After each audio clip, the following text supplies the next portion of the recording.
Sow seeds of discourse. Oh, what do I have to do now? Oh, I've got to call my doctor.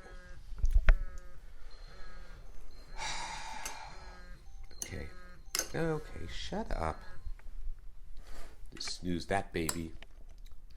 I don't feel like calling a doctor right now. I'll do it when I'm good and fucking ready, you know? But in the meantime, you can come back every 5 minutes and tell me, yes, sir, zit, zit, zit, zit, zit, sir, you haven't called your doctor yet.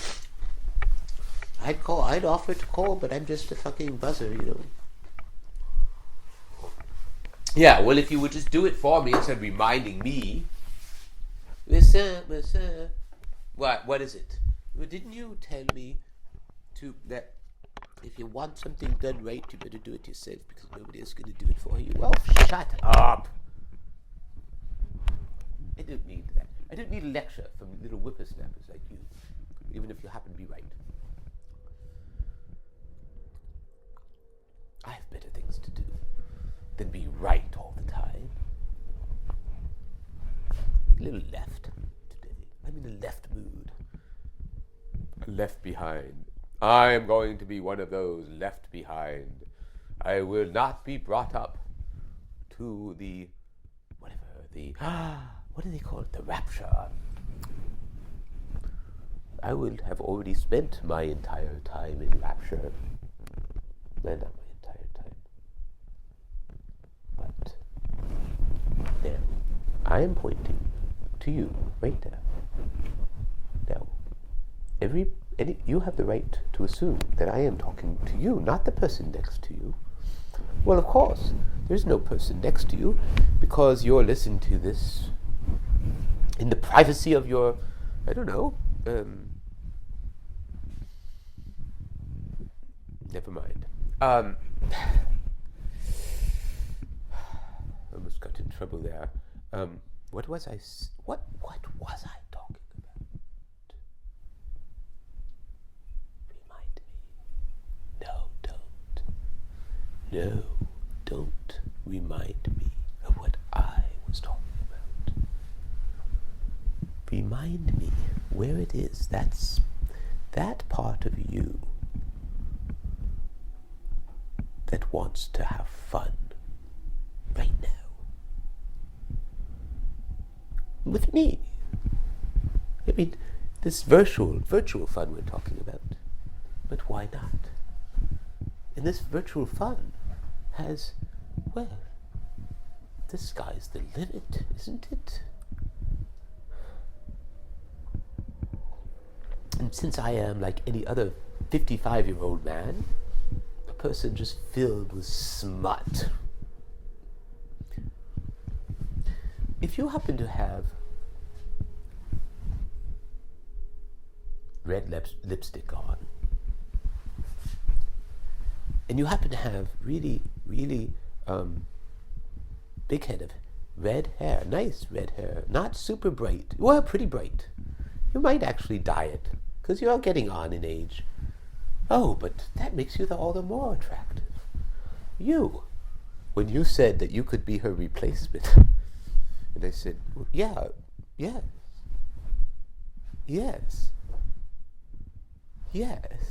And then when I walked off, I said, yes, she could be, couldn't she?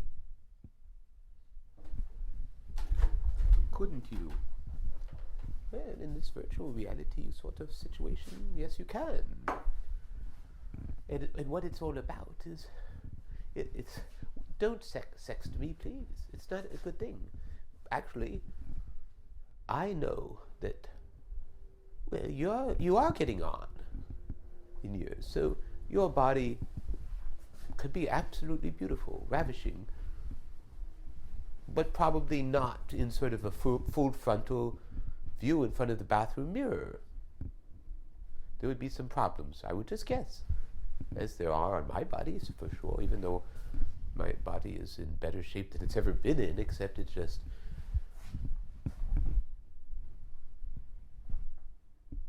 well, it is in better shape than it's ever been in. Isn't that interesting? It's in a more attractive shape. More people talk about my body than they ever did before. I mean, partly because I am older and they go, holy shit, how could you be like that? Well, you make me like that. You. Whoever you are. And actually, though, because it's not just purely physical or sexual, because I don't really know. I don't know much about who you are, but I should tell you one thing about myself, and that is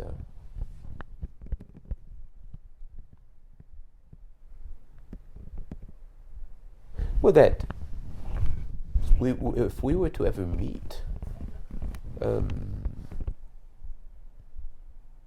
it's important.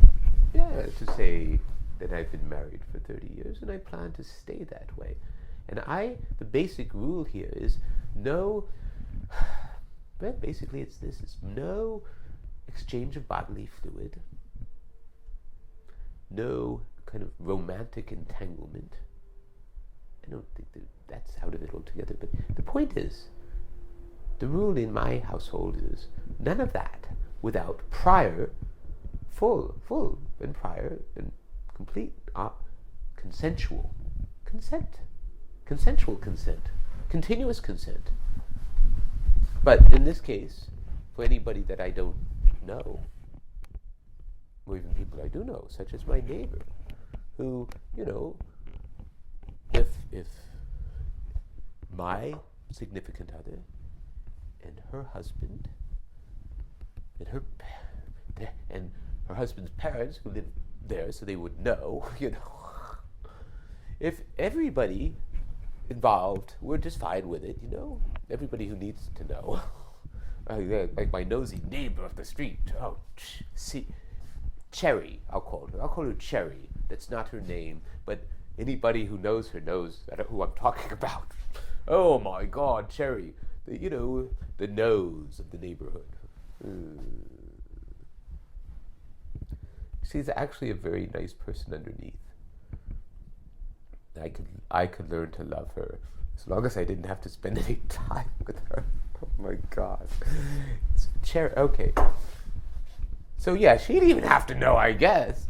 Well, if, say, everybody was fine with it, I would, every time I see this neighbor of mine, I would it's like, whoa, come on, that's right now, whatever, whatever.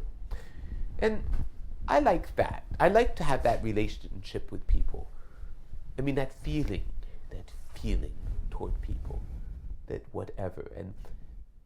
And for many people, it's not sexual.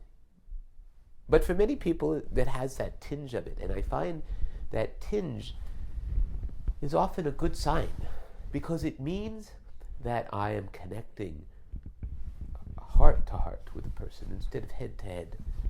And my head has a lot of good ideas, but my head has a hard time sorting it out and deciding what is really important, as well as deciding things like, is it safe? My head's not very good at that. It's good. Well, but my head can provide good information. It could provide like a statistical overview of the nature of, of doing something of this nature, getting in a car versus getting in an airplane. You could say, well, are they safe? Well,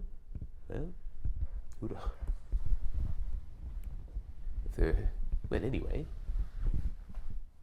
getting involved with a person, being open to a person, deciding that you really like a person, is that safe? And that's an important question, because if it's not safe, then I think it's just proper. Proper, what a stupid word. It makes sense to protect yourself. No, I think it's more than makes sense. It's an obligation. It's important to protect yourself